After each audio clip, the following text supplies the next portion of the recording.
যদি বিরহ থাকে আমিও থাকি। সবারই জীবনে অনেকগুলো স্বপ্ন থাকে, তেমন আমারও অনেকগুলো স্বপ্ন ছিল, আছে।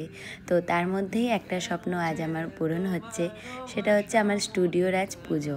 তো বুঝতেই পারছো, এই স্টুডিও নিয়ে অনেক দিন ধরেই আমার আজ হবে কাল হবে, কারণ আমার প্রায় 1-1.5 বছর ধরে মানে রুমটা হয়েছিল, বাট ডেকোরেশন হয়ে উঠছিল না। শুধুমাত্র মাঝখানে আমার বিয়েও পড়ে গেছিলো, তো সেই জন্য দুটো কাজ একসাথে করা আমার পক্ষে সম্ভব হচ্ছিল না। তো ভাবলাম যে বিয়েটা হয়ে যাক, তারপরে আবার কাজটা শুরু করব।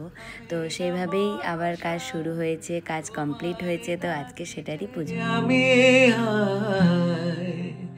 না এলো না, সে থাকে কার ভরসায়, এ কথা যায় বাতাসে মিশে যায়, সে আসে না থাকে। আজকে আমার সাথে মা, বাবা, লাবণী, পিয়া, দাদা, বৌদি সবাই ছিল, শুধু সাথে ও ছিল না। তো ওর আজকে প্রি ওয়েডিংয়ের কাজ পড়ে গিয়েছিল বলে আসতে পারেনি। ও অনেক চেষ্টা করেছিল, কিন্তু যেহেতু ক্লায়েন্টকে কথা দেওয়া মানে বুঝতেই পারো যে সেটা আর কোনোভাবে চেঞ্জ করা যায় না।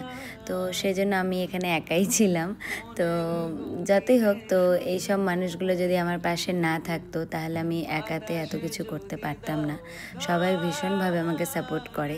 আর এই দেখে নাও পিয়ার নাচ, খুশি। মনে রাখি যে আমি দেখে না কেউ তোমার, বলে সবই পাগলা। আজকে আমার এই ভিডিওটা দেখে যা অনেকেই খুশি হবে, বিশেষ করে যারা মেকআপ প্রফেশন নিয়ে রয়েছে, তাদেরও আশা করি সবারই এটা স্বপ্ন যে আমরাও নিজের একটা স্টুডিও করতে পারি। এটা প্রত্যেকেরই স্বপ্ন থাকে। আর আমি আজকে না, আমি আজ 5-7 বছর ধরে এই স্বপ্নটা দেখছি। আমি আমার পরিশ্রম, আমার খাটনি সব কিছু আমি এই কাজটাতেই দিয়ে থাকি। আর আমি ভীষণ ভালোবাসি এই কাজটাকে, মন থেকে করি। আমি প্রথমে জানতাম না যে আমি এত দূর এগাবো, কিন্তু আজ একের পর এক প্রত্যেকটা স্টেপ আমি পার করছি। তোমরা এভাবেই আমাকে ভালোবাসা দিও, যেন আগামী দিনেও আমি আরও ভালো ভালো কাজ করতে পারি। আর আরেকটা আমার স্বপ্ন রয়েছে, সেটা হচ্ছে মালদাতেও যেন স্টুডিও করতে পারি। কারণ আমার ক্লায়েন্ট বলো, স্টুডেন্ট বলো, যেমনটা ফারাক্কায় রয়েছে তেমনটা আমার মালদাতেও রয়েছে। তো মালদায় আমার রেন্টে নেওয়া আছে, তো সেটাও একটা স্বপ্ন যে নিজস্ব স্টুডিও কবে হবে। তো সবাই আশীর্বাদ করো যেন সেই স্বপ্নটাও পূরণ করতে পারি। আর এই দেখো, সে থাকে কার ভরসায়, এ কথা যায় বাতাসে মিশে যায়, সে আসে না। আর এই স্টুডিওতেই আমার এই বছরের সেমিনারটাও হচ্ছে।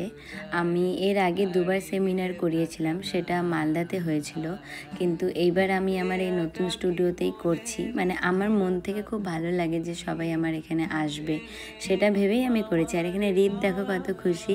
এখানে আমি প্রসাদ, মানে ফল প্রসাদ যেগুলি ছিল সেগুলো সব প্লেটে রেডি করছিলাম, কারণ মা আশেপাশে কয়েকটা বাড়িতে দিত, তো সেগুলোই করছিলাম। তারই মধ্যে আমার ক্লায়েন্ট দেখা করতে চলে আসে। তো তাদের সাথে কথা বলে কিছু কিছু পার্সেল আসে যেগুলো স্টুডিওতেই সেট হবে, তো সেগুলো আমরা বের করে দেখছিলাম, খুব ভালো লাগছিল। আর এত কিছুর মধ্যেও আজকে আমাদের মালদা যেতে হতো, কারণ অনেক কাজ বাকি ছিল, বললাম না সেমিনার রয়েছে। তো আজকের মতন ছিল এতটাই। দেখা হবে আবার পরের কোনো ভিডিওতে। সবাই কিন্তু খুব ভালো থেকো আর আমার পাশে থেকো। যদি বিরহ থাকে আমিও থাকি, কে বলো শেষ হবে আর